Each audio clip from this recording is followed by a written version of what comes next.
Hello all, welcome to రుచి ఇంటి రుచిలో. ఈరోజు వీడియోలో ఒక స్పెషల్ స్వీట్ రెసిపీని చూపించబోతున్నాను. ఇది సింపుల్గా ఇంట్లో ఉండే ఇంగ్రీడియంట్స్తో ఈజీగా చేసుకోవచ్చు.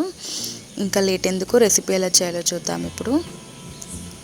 దీనికోసం ఒక ప్యాన్ని వేడి చేసుకొని అందులో ఆయిల్ ఇంకా గీ రెండు కూడా మిక్స్ చేస్తే హాఫ్ కప్ వచ్చేంతలా సేమ్ క్వాంటిటీలో తీసుకొని వేడి చేసుకోవాలి. అందులో 2 కప్పుల శనగపిండిని యాడ్ చేసుకోవాలి. ఇది మొత్తం కూడా ఆయిల్ ఇంకా నెయ్యిలో ఫ్రై చేసుకోవాలి, మంచిగా ఫ్రై చేసుకోవాలి.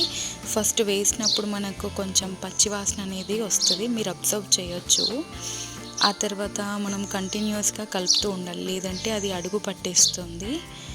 ఇలా మనం ఎప్పుడైతే కలుపుతూ ఉంటామో అప్పుడు మనకు ఒక మంచి వాసన అనేది వస్తుందన్నమాట. అది వేగిందని చెప్పడానికి నేను మీకు ఒక మంచి టిప్ చెప్తాను. ఇక్కడ బబుల్స్ చూసారు కదా, అలా బబుల్స్ రావడం స్టార్ట్ అయిందంటే అది మంచిగా వేగిపోయిందని అర్థం. దాంట్లో ఒక 1/2 టీ స్పూన్ వరకు ఇలాచి పౌడర్ వేసి ఒకసారి కలిపేసుకొని ఫ్లేమ్ని ఆఫ్ చేసుకొని ఆ ప్యాన్ని పక్కకు తీసుకోండి. ఇప్పుడు అందులో షుగర్ పౌడర్ని యాడ్ చేయాలి. ఇక్కడ 2 కప్పుల శనగపిండికి కూడా 1.5 కప్పు వరకు, అంటే మీరు ఏ కప్పుతో అయితే శనగపిండిని తీసుకున్నారో అదే కప్పుతో 1.5 కప్పు వరకు షుగర్ పౌడర్ని తీసుకోవాలి. ఒకవేళ మీరు స్వీట్నెస్ ఎక్కువ తింటున్నట్టయితే 1-2 టీ స్పూన్లు ఎక్కువ యాడ్ చేసుకోవచ్చు. ఇందులో ఈ షుగర్ పౌడర్ని మెల్లిమెల్లిగా యాడ్ చేస్తూ కలుపుతూ ఉండాలి.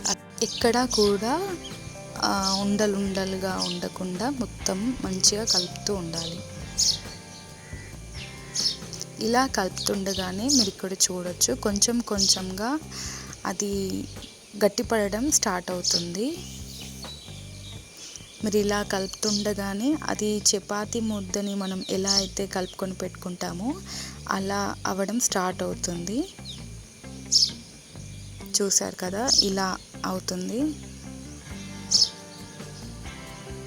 ఇప్పుడు ఇందులోకి 3 టేబుల్ స్పూన్ల చాప్డ్ నట్స్ని యాడ్ చేసి ఒకసారి మంచిగా కలుపుకోవాలి.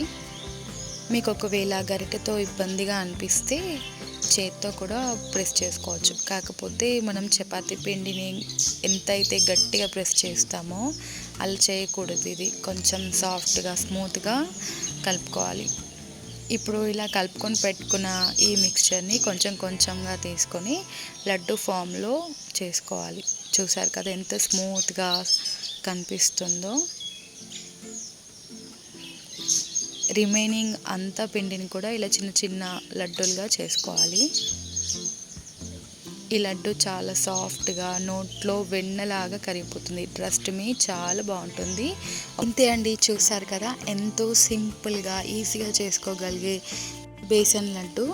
మీరు ఎప్పుడు కావాలంటే అప్పటికప్పుడు ఈజీగా చేసుకోవచ్చు. నచ్చితే please like, share and comment and subscribe to my రుచి ఇంటి రుచులు.